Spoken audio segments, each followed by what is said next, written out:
Los hijos de Fujimori, Kenji y Keiko, con rostros desencajados, abandonaron la Diroes para encontrarse con los simpatizantes de su padre. Es absolutamente injusto este fallo. Nosotros esperamos justicia, no tanto odio y tanta venganza. Keiko, quien espera a su segundo hijo, estuvo además del brazo de su esposo Mark y no pudo ocultar su enojo. La sonrisa dulce que la caracterizó se había borrado de su rostro. ¡Y han hecho esta barbaridad sin una sola prueba! Solo con odio y con ganas de vengarse de todo lo bueno que hizo el fujimorismo. Pero no nos vamos a quedar tranquilos, ¿sí o no? ¿Cómo es posible que al hombre que nos dio la paz hoy quieran condenarlo con 25 años? ¡Eso es absolutamente injusto! Nuevamente vuelvo a aclarar a los enemigos del fujimorismo. Si creen que con esto nos van a hacer daño, se equivocan. El fujimorismo se engrandece con los problemas y no nos vamos a cansar, no pararemos hasta lograr la libertad de Alberto Fujimori. Muchas gracias. No hubo más palabras. ¿Cuál fue la primera impresión que tuviste? Le dieron 25 años por mi secuestro. ¿Te pareció? No pensé nunca le dieron 25 años por mi secuestro. El mío es uno de los 4 casos que han sido juzgados y dentro de eso hay 2 gravísimos, que son la masacre de los Barrios Altos y la Cantuta, donde pues está multitud de asesinados en circunstancias de particular besanía y crueldad.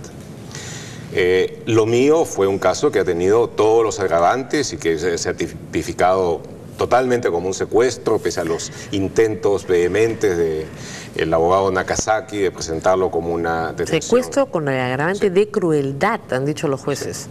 Con crueldad, no cualquier secuestro, con crueldad, que es agravante y que implica una mayor gravedad. No ha habido atenuante para Fujimori y eso lo han dicho los jueces también.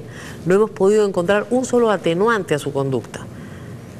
Pues yo no sé que lo hubiera tampoco. O sea, el único atenuante que uno pudiera decir que existe en esto es que habiendo sido desaparecido, emergí vivo. Es decir, que alguien pensó, y probablemente fue el propio Fujimori en su momento, de que no valía la pena hacerme desaparecer, no valía la pena matarme porque obviamente a esas alturas, con la reacción internacional que se había dado, con la información que había cundido, con el hecho que ellos no habían podido ocultar convenientemente ese secuestro, entonces el costo de tenerme y el costo eventualmente de eliminarme era muchísimo mayor que eventualmente pasar por el bochorno de liberarme. Ahora, aparte del momento ese que fue un momento, digamos, de crisis, de apoyo internacional, tú saliste y nunca hiciste más, digamos, escándalo del asunto. Gajes del oficio, así nos pasa a los periodistas, a diferencia, por supuesto, de los deudos de las personas de la Cantuta y Barrios Altos. Y no todos los periodistas, además. Bueno, no todos. Hay algunos que sí les gusta victimizarse mucho, pero no fue tu caso. Sin embargo, lo comentábamos, había una guerra entre Montesinos y Gustavo Gorriti, una guerra declarada y abierta, y una guerra que duró años. En algún momento del proceso, lo que ha dicho la defensa de Fujimori es que este era un problema de Montesinos contra Gustavo Gorriti, que Alberto Fujimori no tenía nada que ver. Bueno, es una afirmación interesante, dado que Alberto Fujimori no tuviera nada que ver, pese a que Alberto Fujimori convirtió a Vladimiro Montesinos de un paria que no podía siquiera entrar a un establecimiento militar por los cargos de traición a la patria que preexistían sobre él desde los 70, lo convirtió en el asesor todopoderoso, en el señor de los ejércitos, la Marina y la Fuerza Aérea Peruana y los servicios de inteligencia. Lo convirtió en la persona finalmente más poderosa, tan poderosa como él. Y trabajó junto con él, lo protegió mientras decidió estar en la sombra, mintió coherentemente, quizás esa sea la palabra, respecto de la posición de Montesinos para permitirle afianzar su poder desde las sombras. Y finalmente, cuando consideró de que había llegado ya el momento de hacer el lavado de imagen completo, pues salieron juntos, ¿no es cierto?, en aquella famosa entrevista de rodillas de un periodista que creo que todavía se está reciclando en estos días. Entonces, pues eran básicamente siameses. Esa elección de la misma corbata, del mismo ternito, no fue en absoluto casual. Eran siameses e hicieron un gobierno en el cual hubo una acción simbiótica, es decir, simbiosis, que es hay una unión en la que desempeñan tareas mutuamente complementarias y que se ayudan. Entonces, y eso duró hasta el final, hasta el momento en el que Montesinos, sintiendo que ya se ha desgastado Fujimori, es el primero en decidir traicionarlo, ¿no es cierto? E intenta hacer el golpe con Boloña primero y con Villanueva Resta después. Mientras tanto, eso sí hay que decirlo, en pro de la verdad histórica, Keiko Fujimori, que está cerca de su padre, insiste en tratar de alejarlo de Montesinos. Y finalmente, cuando hay una presión en la parte final del gobierno, fuerte, cuando ya ha salido el caso de los fusiles de la FARC, cuando hay una presión de Estados Unidos sobre Fujimori, en la que Madeleine Albright y Arturo Valenzuela, que de paso está de nuevo, entiendo, cerca del gobierno de Obama, lo presionan, es el momento en que empieza ya a producirse el enfrentamiento. Pero hasta ese entonces han pasado 10 años. 10 años de complicidad.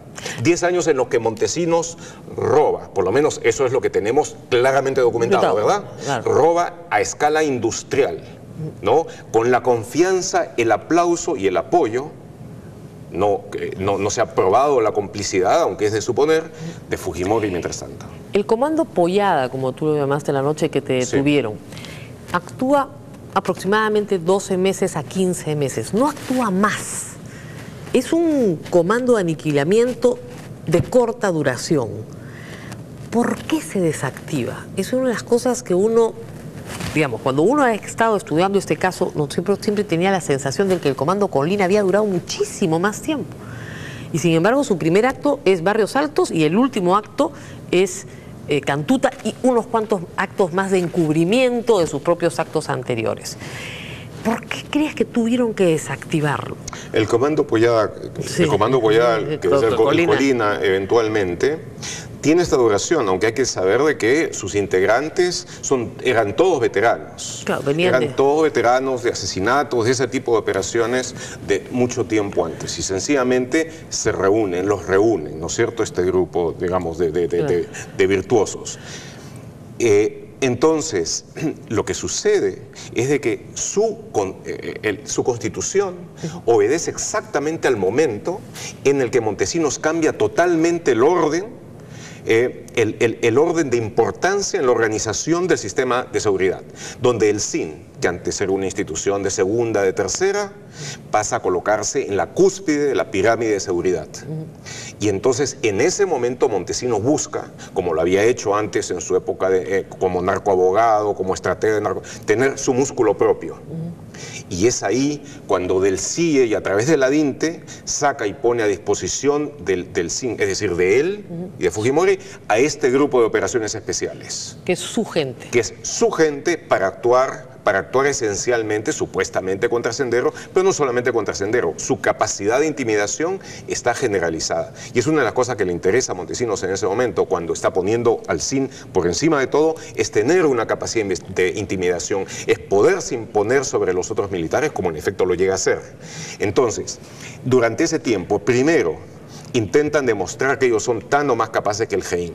Y se ponen a parasitar la información que el GEIN ha conseguido en la casa de Chacarilla, donde está una inmensa información sobre Guzmán, etc.